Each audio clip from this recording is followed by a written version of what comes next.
Hey guys, welcome back to the DeClerc Homestead. It's Beth, and today I'm going to start a two-part series about how to butcher your pigs on farm or from your own homestead.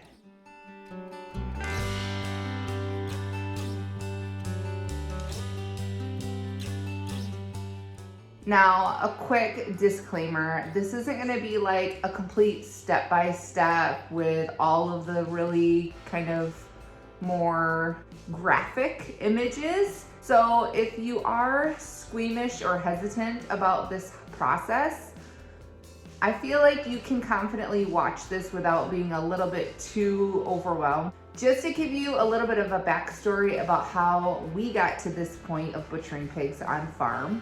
We started raising pigs in 2020. So this will be our fourth year processing them ourselves. We had 6 total pigs to do this year, and today we are going to do the third and fourth. By the time we're done with all 6 though this year, I think we'll have done 13 pigs total in the last 4 years. So by no means are we experts. In fact, before we started butchering pigs 4 years ago, we had never butchered anything bigger than a chicken. So we're still very new, we're still learning, and my hope with this series is just to kind of give you a glimpse of what's necessary to do this on your own homestead. Even if you don't have any skills or prior experience or fancy infrastructure, for the most part, we butcher pigs without a tractor, and although we do have our scullery now for breaking down the meat, for the first 2 years we were doing it in the garage, on a folding table, or in our kitchen. If you would like a list that you can just print out of all of the tools that you need to do this at home, I'll put a link in the description of this video that you can download the one that I made to share with people that we do classes with. It tells you everything you need kind of at a minimum as well as bonus items, and it also breaks it down by each kind of stage of the processing so that you kind of know what the overlap is for what you need when. But the most important part is having kind of just a clear workspace to work on, which I'm obviously going to be using the scullery, but in the past we've used our workbench in the garage with some plastic throwaway tablecloths. We've also done it in our kitchen, just on the counter and the island. So you don't have to have a scullery, you don't have to have stainless steel tables to do this. You just have to have a space that's cleanable and obviously big enough that you can work with the full-size carcass. Well, because we're doing 2 pigs today, I need to have room to fit 4 halves of each pig. So I have all 4 tables here kind of laid out to accommodate for that. And as we break the pig down this weekend into like primals and subprimals, things will get shifted around a little bit more. I highly recommend these bussing totes. You can get them for really inexpensive anywhere. I'll put a link to the ones that I have. And they come in multiple sizes, but these are so awesome just for kind of organizing your cuts while you're going through the butchering process. But I even use them for things beyond butchering, bringing things up from the root cellar or garden harvest, all kinds of stuff. They're super, super versatile to have. But now that I am all clean and organized and set up inside, we need to go set up outside kind of our processing area that we do our scald and our scrape and our evisceration. You do not have to scald and scrape your pig, but even if you're going to skin it, you really need to have some way to hoist them up. Some people use trees or parts of their building. We just don't have anything on our property that would work for that. So we built this from old power poles, and we just have a rail from an old barn door on there, and it works for now. We have some ideas for upgrading it, but this allows us to both lift the pig and move them back and forth when we dunk them for scalding so we can scrape the hair off. When we did have a tractor, we really only used it to transport the pig from the pasture to the hoist area. We also set up a tripod one year, which was fine, again, if you were skinning. But if you're going to be scalding them, you really need to have some way to move them back and forth, not just be lifted in the air. The other thing that you will need to scald your pig is some type of vessel to heat water underneath. We use a 55-gallon drum, and honestly, I don't know that I would use anything bigger than that. There is a metal base that we just build a fire under with some wood. Obviously, if you don't have a metal base like this, you could maybe use cinder blocks, just something that's strong enough it's going to hold the weight of the water. And then we have this old shell from, I think it was from like a washer or a dryer, that we use as a windbreak. And we also found it's nice to kind of dig it into the ground a little bit so we don't have to lift the pigs quite as high. The other thing that you need if you're going to be scraping your pig is some type of table to set them on, so that way you can shift them from one side to another. So this is a metal table my father-in-law welded, but you could also just use pallets and some sawhorses. We've also used a picnic table in the past, and it worked just as well. So you want to aim to have your water around 155 up to 160 degrees.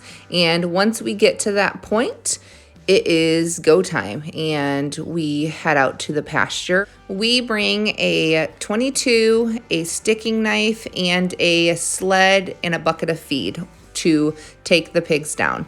And basically our process is Tommy will shoot them directly in the head. If you're drawing an X from their ear to their eyes, that's where you're aiming to shoot. And then once they drop, we will dump feed on the other side of the pasture to lure the other pigs away, and use the knife to stick and bleed them out. Bleeding them out only takes a couple of minutes. You can kind of pump their legs to make it go faster. And then at that point, they're ready to transport via sled back to our hoist area. Ideally, you would withhold feed for 24 hours before you process them. Sometimes we do and sometimes we don't, but we always wish we did, just so that their system is a lot emptier when we are going to eviscerate. Now, I mentioned you can skin your pigs, and the reason why we prefer to scald and scrape is because it makes the carcass much easier to handle, for one. When you skin them, the outer layer that you're left with is the fat, which is very slippery. It also is so sticky, so it ends up just getting really, really dirty easily. Everything, dust, hair sticks to it. But also, having the skin remain intact allows us to preserve as much of that fat as possible, which is very valuable to us. We don't want to have to trim off a bunch of fat because it got dirty or because we didn't skin very easily. So that's why we scald and scrape. But some tips in order for this to go a little bit easier. If you've ever processed chickens before, you know that when you scald them, you want to kind of move them around, slosh, get all of that water really deep into every surface of the base of the feathers. And it's the same with the pigs. You want to make sure that your water's to temp. You want to kind of slosh them around with a stick, and don't pull them too soon, because once that skin starts to cool down, it's not going to come off very easily. It's better to go a little bit longer or re-dunk them if necessary. And you can use a tool to scrape them off, but we have found that if we scald really well, we don't even need to scrape it. We can just pull it straight with our hands for the most part. The other benefit to having a 55-gallon drum for this is that we can only do half of a pig at a time, which means that we actually can remove all of the hair quick enough that it hasn't cooled down yet. If some people, I see them use like an old bathtub to scald the entire pig at once, but they're not removing the hair fast enough, and they end up having to re-dunk them anyways because it's cooled off too quickly. So typically, it's between 3 and 5 minutes is how long we are dunking them, but you can always pull them up a little bit and test the very top layer of what was underneath the water, see if it's ready, and if it's not, drop them back in for a little bit longer before you try it again. Our goal when we're scraping or pulling the hair off is to get about 95% of what's there off. The rest of it we can remove with our torch, which is just like a weed flame weeder, and that will singe all of the little hairs that are left over. It will also kind of tighten the skin just to make it a little bit stronger and hold its shape.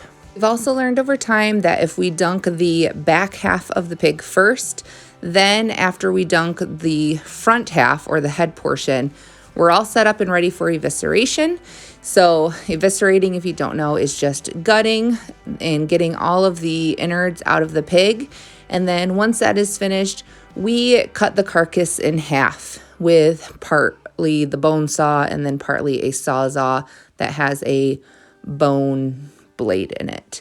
And then the halves can get transported to their resting spot in the scullery for the night. You don't actually have to hang pig carcasses like you do beef. We just let them set overnight, mainly so that they can cool down. And that's why we process in the wintertime, is so that we can use the benefit of the cold air outside to cool the carcasses for us. You could cut up the meat right away, but cutting through hot meat just isn't very enjoyable. It's much easier to cut it when it's cooled down overnight. So that's all of day one for on-farm pig butchering. If there's anything I forgot to mention, let me know in the comments. Otherwise, I will make another video on kind of day two, the actual cutting down of the pig, how you choose which your cuts are going to be, a little more maybe about bacon curing and sausage making and all of that stuff. Hopefully, though, this was helpful, and I will talk to you guys later. Have a good day.